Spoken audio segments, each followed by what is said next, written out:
চায়ে, গরমাগরম চায়ে। কোমর দোলাতে দোলাতে কাঁচের গ্লাস হাতে এগিয়ে আসছে বছর 10-এর রাজু। গ্লাসটা আমার হাতে ধরিয়ে দিয়ে তপার দিকে তাকিয়ে চেঁচালো, ডিম টোস্ট দুটো, হাফ বয়েল একটা, লেবু চা 3টে, চায়ে, গরমাগরম চায়ে। চলেই যাচ্ছিল।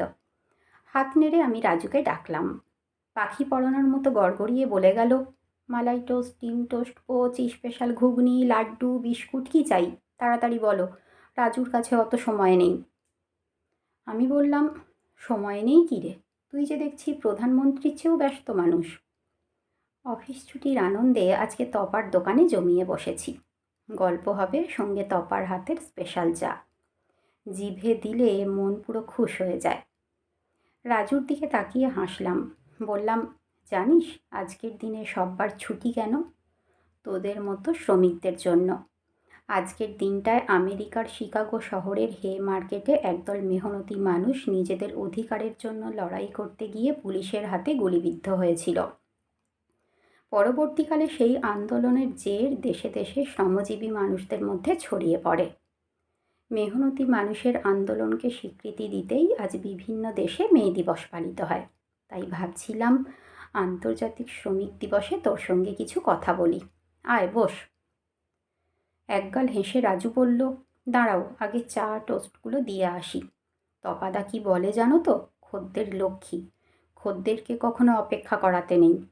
তুমিও একটা টোস্ট নাও না, মালাই মারকে, তপাদা হেব্বি বানায়। রাজুর বলার ঢঙে আমি হেসে ফেললাম।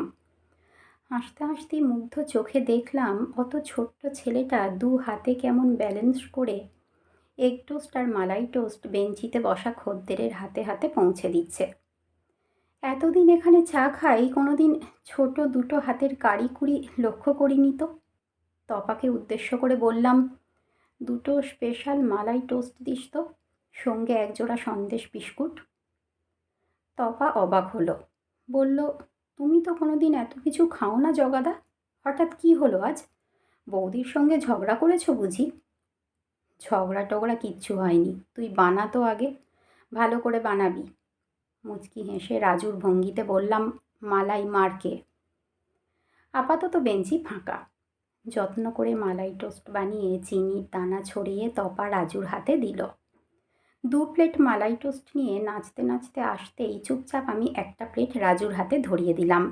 বললাম, সেই তখন থেকে নাচছিস, এবার চুপচাপ বসে বসে খা দেখি। বড় বড় চোখে রাজু আমাকে মাপল। অস্ফুটে বলল, পুরো প্লেটটাই আমার। ততক্ষণে তপা বয়াম থেকে সন্দেশ বিস্কুট নিয়ে এসেছে। ওই দুটোও আমি রাজুর হাতে ধরিয়ে দিলাম।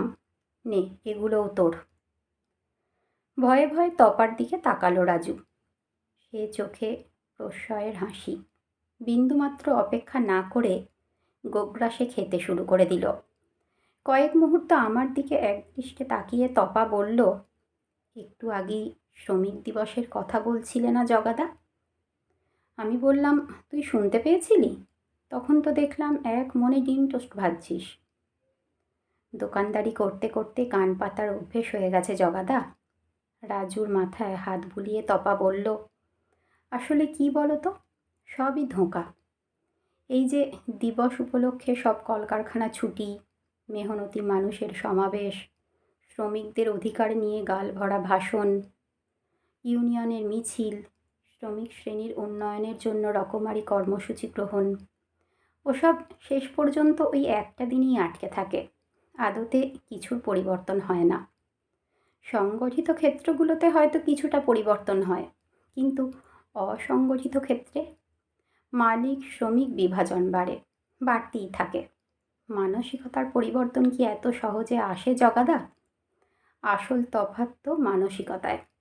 পেটে ভাত, মাথায় ছাদের নিশ্চয়তা থাকলে অধিকারের দাবিতে ভাষণ দেওয়া সহজ, কিন্তু ছাদ আর ভাত অনিশ্চিত হলে কোনো ভাষণই কাজে আসে না জগাদা।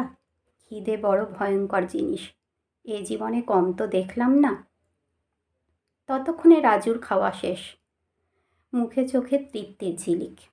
বাঁ হাত দিয়ে এঁটো মুখটা মুছে বলল, একটা দিন ছুটি পেয়ে কি হবে বলো দেখি, বরং খেটে খুঁটে বাড়িতে টাকা নিয়ে গেলে সব্বার হাসি মুখ দেখতে পাবো।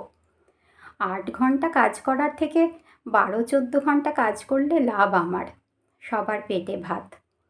বাড়তি একটা লজেন্স পেয়ে বোনটার খিলখিল হাসি। মে দিবস পালনের চেয়ে এসব অনেক বেশি দামি। আজ বাড়িতে বসে থাকলে কি হতো? হাঁড়ি চড়তো না। খালি পেটে জল খেয়ে শুয়ে থাকার যন্ত্রণা আমি জানি। বড় কষ্ট হয়। ছোটবেলায় অনেক দিন থেকেছি তো। তপাদার কাজটা আমাকে বাঁচিয়ে রেখেছে। এখন তো একদিনও দোকান বন্ধ থাকলে ভয় হয়। বলে টপ করে বেঞ্চি ছেড়ে উঠে পড়ল রাজু। চায়ে, গরমাগরম চায়ে বলে নাচতে লাগলো আগের মতো। অদ্ভুত এক হাসি হেসে তপা বলল, এবার বুঝলে তো জগাদা, যতই দাবি দাওয়া চেয়ে আন্দোলন করো, যতই ঝান্ডা ধরো, দিনের শেষে ওই পেটে ভাতটাই দরকার। মালিক শ্রমিক দ্বন্দ্বে কারখানার গেটে তালা ঝুললে হাঁড়িটা কিন্তু শ্রমিকের বাড়িতেই চড়ে না। দোকান পানে খদ্দের আসতে দেখে উঠে পড়ল তপা। ডিম টোস্টের ছ্যাঁক ছোঁক শব্দ উঠল চাটুতে। বেঞ্চি ছেড়ে পা বাড়ালাম বাড়ির দিকে। চাওয়ালা তপার কথাগুলো মাথায় ঘুরছিল। আমার বাড়িতেও তো একজন অসংগঠিত ক্ষেত্রের শ্রমিক রয়েছেন। ভাত কাপড়ের অঙ্গীকারে স্ত্রীর পরিচয়ে তিনি আমার যাবতীয় দাবি যত্ন সহকারে মিটিয়ে থাকেন। ঠিক করলাম এবার থেকে তাকেও খানিক বিশ্রাম দেব। ঘরের কিছু কাজ নিজে করব। শুরু করব আজ থেকেই।